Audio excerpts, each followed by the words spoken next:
Shalom, shalom, mes bien-aimés dans le Seigneur. Ici, c'est votre bien-aimé Paul Ariel Malimtoto, aussi serviteur de Dieu, par sa grâce, appelé dans le ministère prophétique. Aujourd'hui, j'ai besoin de parler de quelque chose intitulé la divination ou la prophétie. Vous savez, aujourd'hui, il y a quelque chose qui est en train de se passer dans le corps de Christ. Un mouvement très dangereux appelé mouvement des prophètes. Les prophétiques. Bien-aimés dans le Seigneur, nous devons faire attention. Il y a des choses qui sont en train de se passer chez moi, en Afrique. Et ces choses-là, ce sont que des divins qui ont apparu dans le corps du Christ. Et ils s'autoproclament prophètes. Et ils sont en train de séduire plusieurs.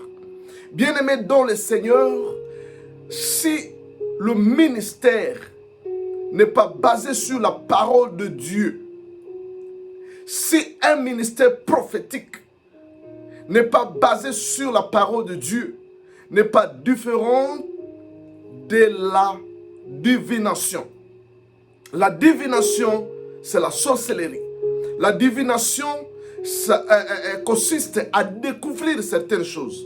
Si tu vas chez un devin, il peut te parler des choses qui se sont passées dans les pensées.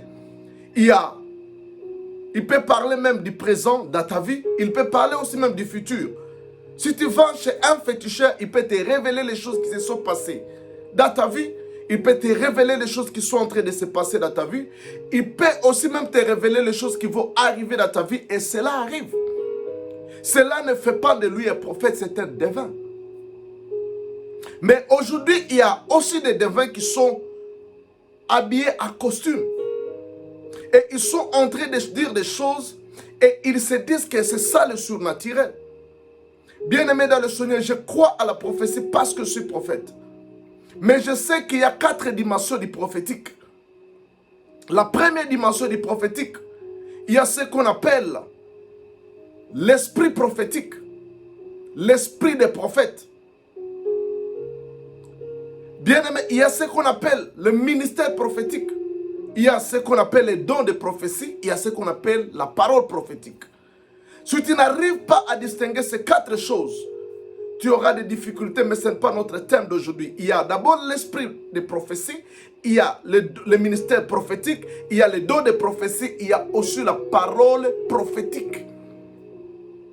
Bien-aimés dans le Seigneur, quant à la prophétie, qu'est-ce qu'est la prophétie? La prophétie vient du mot Nabi en hébreu, qui veut dire celui qui parle à la place de Dieu.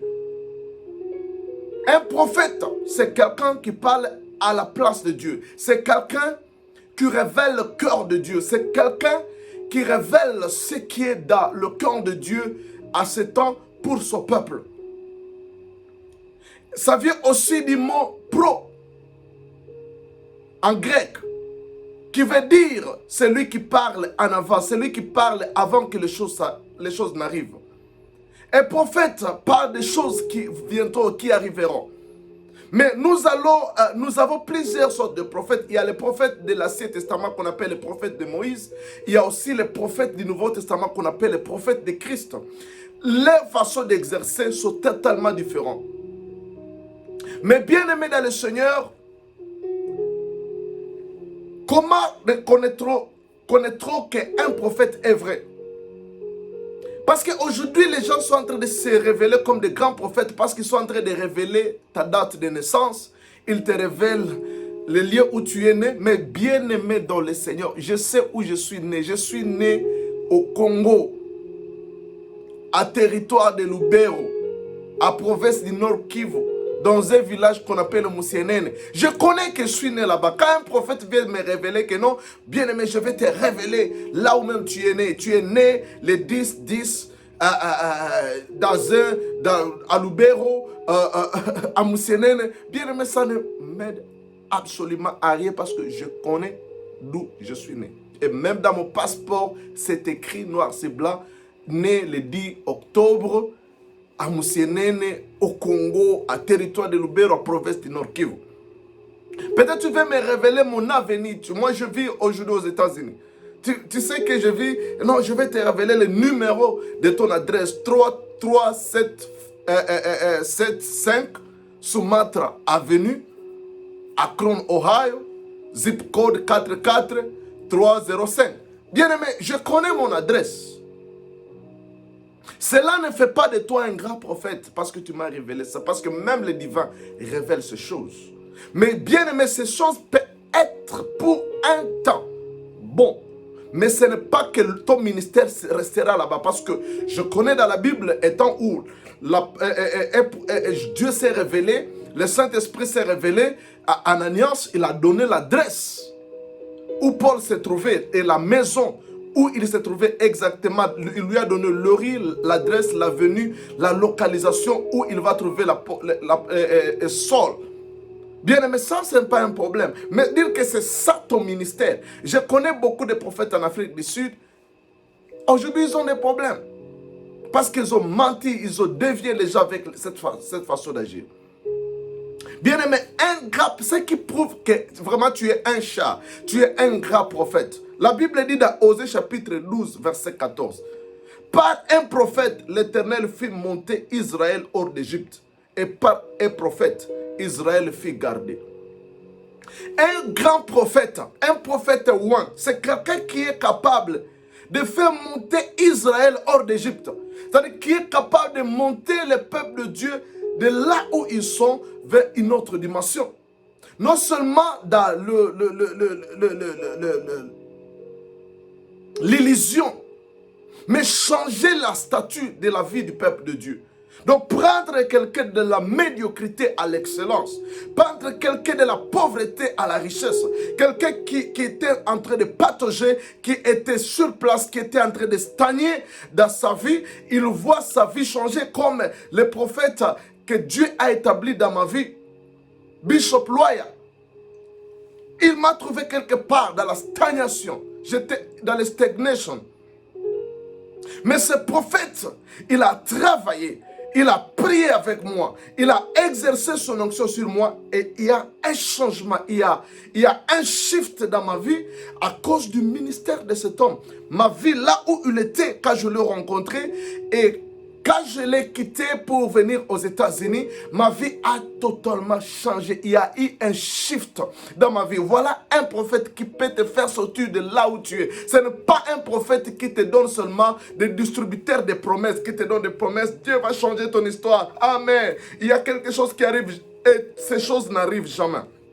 Je vois un mari devant toi, mais le mari n'arrive jamais. Ça, ce n'est pas un grand prophète. Il te dit des choses, distributeur de promesses. Il te donne des promesses, mais qui n'arrivent pas. La Bible dit dans Jérémie 28, verset 9, dit, « Mais si un prophète prophétise la paix, c'est par l'accomplissement de ce qu'il prophétise qu'il sera reconnu comme véritablement envoyé par Yahweh. » C'est par l'accomplissement. C'est par l'accomplissement de ce que tu as prophétisé que nous reconnaîtrons que tu es un prophète. Mais ce n'est pas par la prophétie. Prophétiser, c'est une chose. Mais accomplissement de ce que tu as prophétisé, c'est ça qui est important. Tu as prophétisé le mariage. Tu as prophétisé la prospérité. Tu as prophétisé la richesse. Tu as prophétisé toutes ces choses. Mais ça n'arrive pas. Alors tu es un faux prophète. Alors tu es un faux prophète, bien-aimé. Le grand prophète, un prophète ou c'est quand il prophétise et la chose arrive. Ce n'est pas seulement dire jouer au sentiment des gens. Bien-aimé dans le Seigneur, un prophète, c'est celui qui est capable de faire monter Israël, le peuple de Dieu. C'est lui sur qui il prophétise, de l'esclavagisme, de là où il est, et l'établir. Par un prophète, Israël fut establish. En anglais, on dit establish. Israël fut établi. Un prophète est capable de te faire sortir là où tu es et t'amène là où tu auras une vie établie, une vie stable, une vie réelle. Là où Israël a quitté l'esclavagisme et il a commencé à jouir de la vie que Dieu avait prévue pour lui. Bien-aimé dans le Seigneur, laissez-moi parler des prophètes de Christ, ou l'objectif, le but de la prophétie. Si vous lisez dans la Bible, dans 1 Corinthiens, la Bible dit que la prophétie c'est pour l'édification. La prophétie ce n'est pas pour détruire les familles. La prophétie, ce n'est pas pour diviser des familles.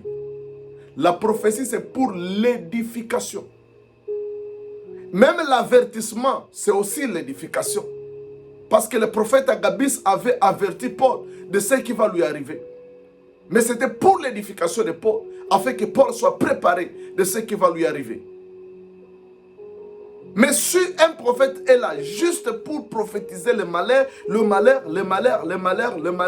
la mort, le tuerie, les choses, il ne prophétise que ce sont des prophètes comme Jérémie. Mais bien aimé, nous ne sommes plus dans cet état-là. Aujourd'hui, les prophètes dans le corps du Christ, c'est pour l'édification, non pas pour la destruction des familles, non pas pour le malheur, prophétiser la mort et les qui divisent la paix, et bien aimé comme des prophètes là de l'Afrique d'ici. Parce que ce sont des faux. Moi, je l'ai déjà prié, ce sont des faux. La prophétie doit être basée sur la parole de Dieu. Un grand prophète, un prophète de Dieu. La Bible dit ceci dans Ésaïe.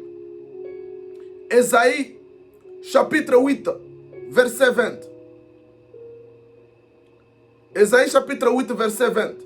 La Bible dit, à la loi et au témoignage, si l'on ne parle pas ainsi, il n'y aura point d'aurore pour le peuple. Il sera errant dans le pays, accablé et affamé. Et quand il aura fait, il s'irritera, maudira son roi et son Dieu, et tournera les yeux en haut. La Bible dit à la loi et aux prophètes. Les prophètes de l'Ancien Testament, ramenez le peuple à la loi. La loi, c'est la parole aujourd'hui. Bien aimé, un prophète qui ne nous ramène pas dans la parole, qui nous donne seulement des histoires, je vois ceci, je vois votre rue, je vois votre avenir, votre cinglé est de couleur rouge ou jaune ou vert. Bien aimé dans le Seigneur, c'est un divin, c'est un divin. Un prophète doit nous ramener à la parole, doit nous ramener à s'attacher à Dieu. La Bible dit à la loi et au témoignage. Un prophète témoigne le témoignage de Christ parce que Paul l'apôtre Pierre et l'apôtre Jean dit nous sommes témoins de la résurrection de Jésus. Nous sommes témoins de la résurrection. Nous devons témoigner la personne de Jésus. C'est ça le but. Bien aimé, si vous êtes un prophète et que cela n'est pas votre but, de ramener les gens dans la parole et au témoignage. Le témoignage c'est Christ parce que la loi témoignait, parlait de Jésus. Bien aimé, alors là, votre prophétique n'est que la divination dans l'église fétichère à veste. Bien habillé comme moi, en veste fétichère. Nous devons ramener. La Bible dit que si un prophète prophétise et que même ce qu'il a prophétisé arrive, mais si ce qu'il a prophétisé nous amène à aller adorer des idoles, c'est un faux prophète. Il a prophétisé ce qui est vrai, mais ce qui est vrai nous a amené loin de Dieu. Il nous a amené en dehors de la parole. C'est un faux. Même si cela est arrivé. Mais un vrai prophète, c'est lui qui prophétise, ça s'accomplit. Et ce que ça s'accomplit nous pousse à s'attacher à Dieu. Nous pousse à marcher avec Dieu, à rester unis à Dieu. Bien-aimé dans les cieux, c'est ça un prophète. Parlons du prophète du Nouveau Testament. Le prophète de Christ, parce qu'il y a 5 ministères. Il y a le ministère apostolique, le ministère prophétique, le ministère d'évangéliste, des pasteurs et des enseignants, les docteurs. Alors parlons et peu de leur objectif. À quoi consiste, comment fonctionne ce ministère? Nous sommes dans Éphésiens chapitre 3. La Bible dit, à cause de cela, moi, Paul, le prisonnier. Non, laissez-moi lire. Je peux commencer.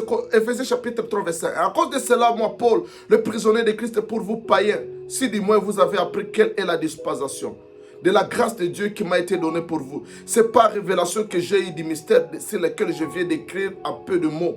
En les lisant, vous pouvez vous représenter l'intelligence que j'ai du mystère de Christ. Il n'a pas été manifesté au Fils de l'homme dans les autres générations, comme il est révélé maintenant par l'Esprit aux saints apôtres et prophètes de Christ, les prophètes de Christ. Ce mystère, c'est que les païens sont co-héritiers. Bien aimé, la Bible dit que les prophètes de Christ consiste à révéler les mystères qui étaient cachés dans les temps anciens. Alléluia. Voilà pourquoi les prophètes parlent, interprètent la loi, révèlent Christ dans l'Ancien Testament. révèle comme quoi Christ était caché. Parce que la Bible dit que ce mystère, c'est que et il dit comme Christ, il n'a pas été manifesté au Fils de l'homme dans les autres générations, l'Ancien Testament, comme il est révélé maintenant par l'Esprit aux apôtres de Christ et les prophètes. Et la Bible dit que ce mystère, c'est que les païens sont co-héritiers. C'est que nous, païens, nous gentils, nous sommes devenus héritiers de Dieu. Révéler l'identité que nous avons trouvée en Christ. Bien-aimés, dans le Seigneur, un prophète consiste à nous révéler ce que nous sommes devenus en Christ. Nous sommes devenus powerful. À Christ, Dieu nous a tout donné. C'est le 1 Pierre. Il nous a tout donné en Christ. En Christ, la Bible dit que toutes les promesses de Dieu sont devenues yes et amen. À Christ, tu as le droit de s'approcher de Dieu, même sans passer par un prophète. Le rideau est déjà déchiré. Tu es héritier de Dieu. Tu peux aller toi-même. Mais quand ce prophète du temps actuel, ce faux prophète, c'est divin, c'est divin, il fait recoudre le voile qui était déjà déchiré, en disant que pour que Dieu se révèle à toi, tu dois passer par moi. Voilà pourquoi les gens prennent des avions pour aller en Afrique du Sud, soit proclamé prophète, pour aller écouter la voix de Dieu. Mais il ne leur révèle pas que toi-même, tu peux t'approcher à Dieu par la prière et par sa parole, et tu auras le message de Dieu sur ta vie sans même passer, sans venir même en Afrique du Sud, sans même venir au Nigeria. Ça, c'est recoudre les rideaux qui étaient déchirés. Un prophète de Dieu du temps présent, il révèle aux païens, aux gens qui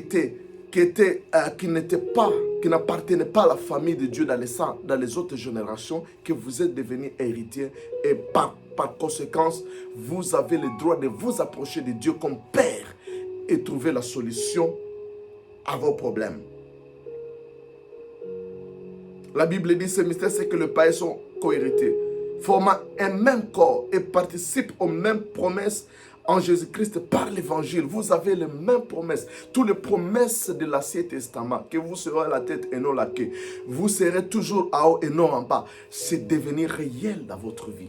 Voilà un prophète. Un prophète révèle les gens, ce qu'ils sont devenus, ce qu'ils perdent, que vous avez l'autorité sur les démons. Mais un faux prophète te révélera que c'est lui qui a l'autorité pour chasser les démons dans ta vie, pour chasser, pour détruire. Mais un vrai prophète te révélera que toi, tu as l'autorité, tu peux le faire toi-même. Il te révélera qu'il suffit que tu aies la foi dans le nom de Jésus. Tu peux faire marcher les boîtiers. Mais un faux prophète te dira que c'est moi qui fais marcher les boîtiers. Il veut attirer l'attention vers lui. Voilà pourquoi il se donne des noms. Major 1, Major 2, Major...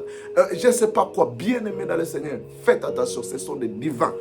Je m'excuse. Aujourd'hui, je te dis, je n'étais pas en ordre dans mon enseignement, mais je m'en vais à ces faux prophètes. Toutes ces histoires-là, ce sont des devins.